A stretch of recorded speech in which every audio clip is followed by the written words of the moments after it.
Isa Calzado nagkasakit, sabi niya, di na daw niya aabusuhin ang katawan, masyado na daw niya itong inabuso.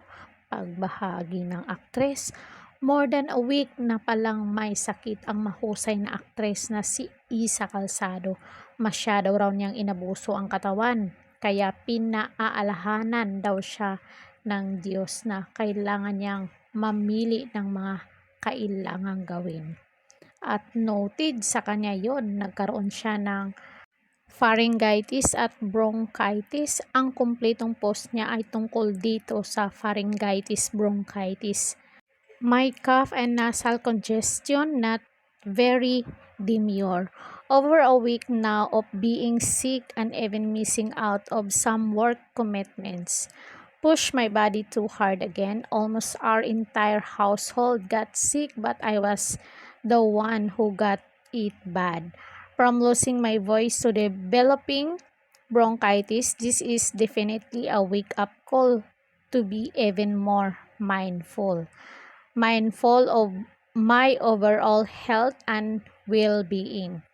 Mindful of my boundaries.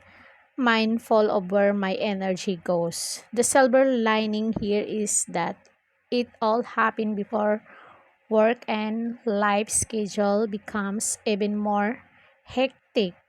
God is already reminding me that I need to make better choices in the week and months to come. Well noted, God. Well noted po, saad ng aktres. Grateful for those who have been helping me through this journey. I did everything from doing a panel test, taking my medication, nebulizing, to doing IV drips, acupuncture, ozone treatment, and energy healing.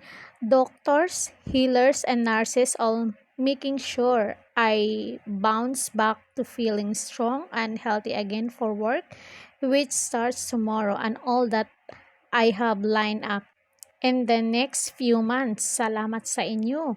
Moving forward with a plan to make sure I can be at my optimal health for the many hats I wear in life, especially the one I wear with most pride and joy, being Dia Mom. May we all be happy, healthy, mindful, very demure. Have a blessed Sunday. Saad ng aktres, magpagaling po kayo, Ma'am Isa, para makabalik na kayo sa trabaho at para din sa anak mo. So, kung nagustuhan nyo ang video to guys, please like, share, and subscribe. Coridad Official TV. Comment down kayo dyan para mabasa natin ang inyong naging pahayag. So, hanggang dito na lang. And thank you so much.